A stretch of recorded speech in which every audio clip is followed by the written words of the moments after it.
Sequestration, इस sequestration को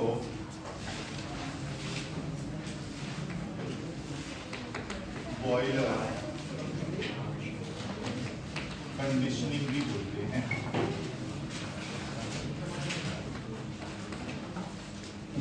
बहुत इंपॉर्टेंट है, ध्यान देना आप कि what is the sequestration. Generally यहाँ पे आपको कॉन्सेप्ट ध्यान में लाना चाहिए, internal treatment and external treatment. External treatment means what, जो भी हमने लाइम सोडा प्रोसेस किए हैं, जियोलाइट प्रोसेस किए हैं और आयन एक्सचेंज प्रोसेस किए हैं, हमने पहले क्या किया, व्हाट वी डू, हमने पहले वाटर को बॉयलर में फीड करने से पहले हमने ट्रीटमेंट किया उसे, वाटर सॉफ्ट हो गया, softening of water, and that soft water feeded inside the boiler.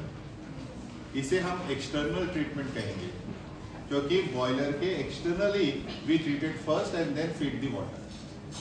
लेकिन उसमें भी हमें बॉयलर ट्रबल फाइंड आउट हुआ, such as formation of the scale which is main boiler trouble, such as formation of the caustic embrittlement.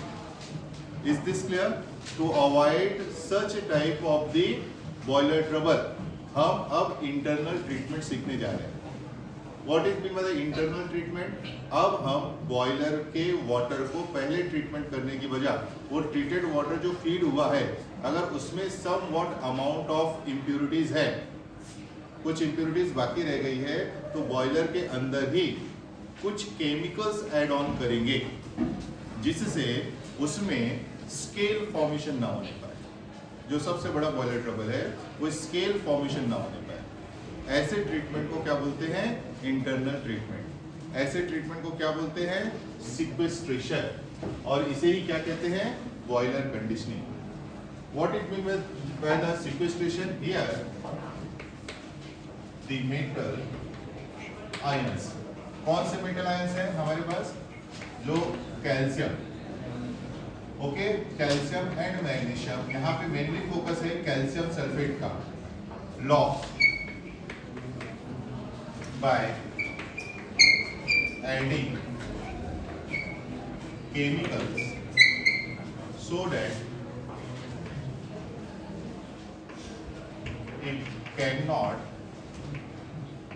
precipitated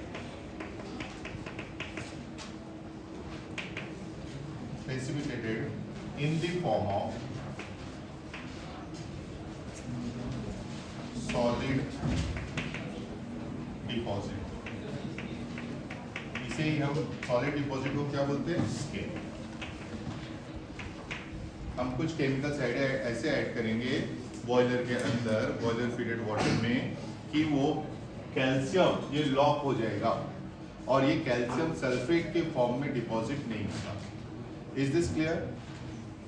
इस sequestration या फिर boiler conditioning 4 types की है mainly. The first one is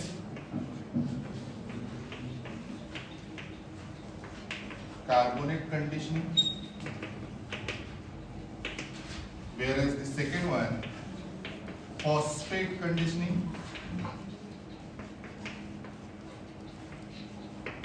this one is phosphate conditioning, whereas third one Calgon conditioning,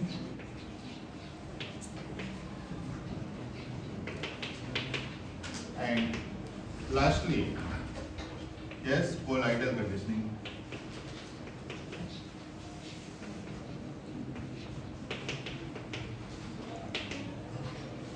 Is this clear?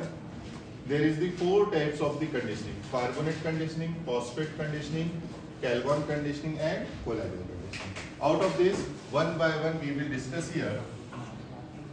और इन दोनों को carbonate conditioning और phosphate conditioning पढ़ने के पहले हमें कुछ बेसिक टर्म्स ध्यान में रखना पड़ेगा।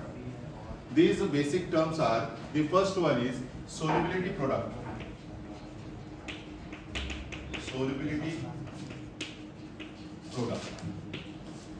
कभी सुना है इसका नाम, सोलबिलिटी प्रोडक्ट का? क्या होता है? What is solubility product? Anyone from you? आज तो सभी आए ना, पूरे 60 स्टूडेंट्स। 12th में सुना होगा सोलबिलिटी प्रोडक्ट। ये solubility product Sprüngli soluble product का प्रॉपर्टी है। जो हाईली सोल्यूबल है उसमें सोल्युबिलिटी प्रोडक्ट नहीं होता है, जो कम सोल्यूबल होते हैं एक्वस सॉल्यूशन में उसमें क्या रहता है, solubility product. Here it is the concentration of the ions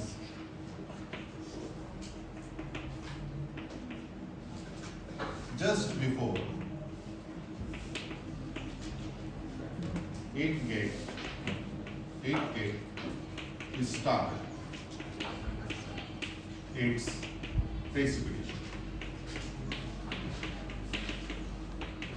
जैसे ही वो प्रेसिपिटेशन स्टार्ट करने वाला रहता है उसके जस्ट पहले का कॉन्सेंट्रेशन नंबर ऑफ आयंस उसको क्या बोलते हैं, उसका solubility product. Is this clear?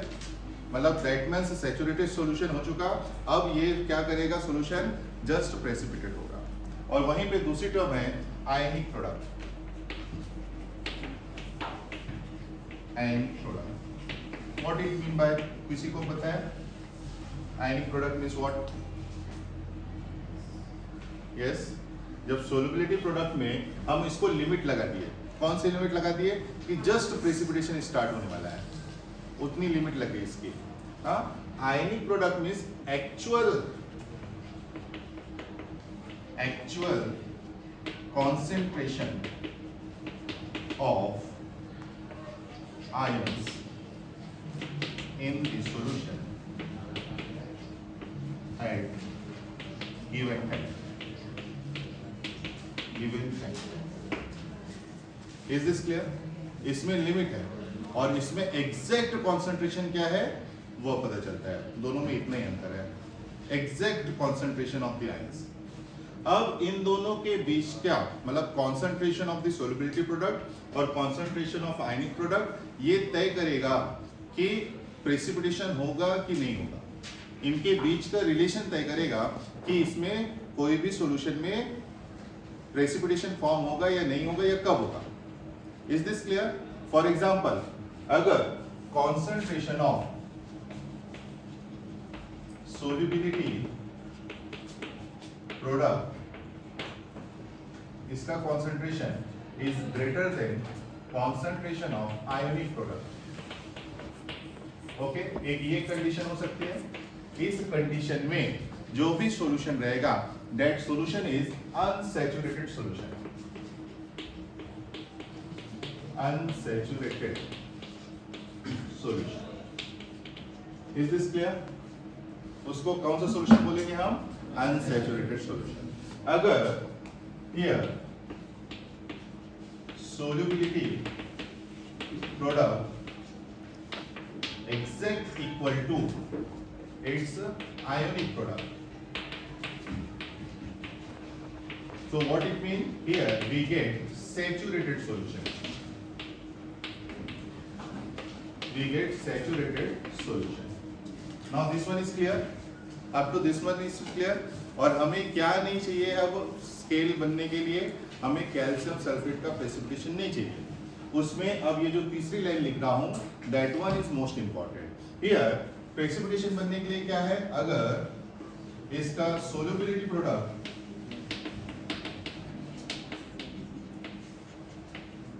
इसका कॉन्सेंट्रेशन अगर लेस हुआ इसके आयनिक प्रोडक्ट से, तो वहां पर इट्स सॉल्ट का इट्स प्रेसिपिटेशन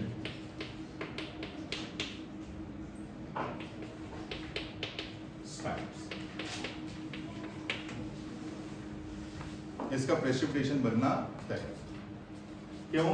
क्योंकि इसकी सोल्युबिलिटी प्रोडक्ट की वैल्यू ज्यादा है उसके आयनिक प्रोडक्ट की वैल्यू से।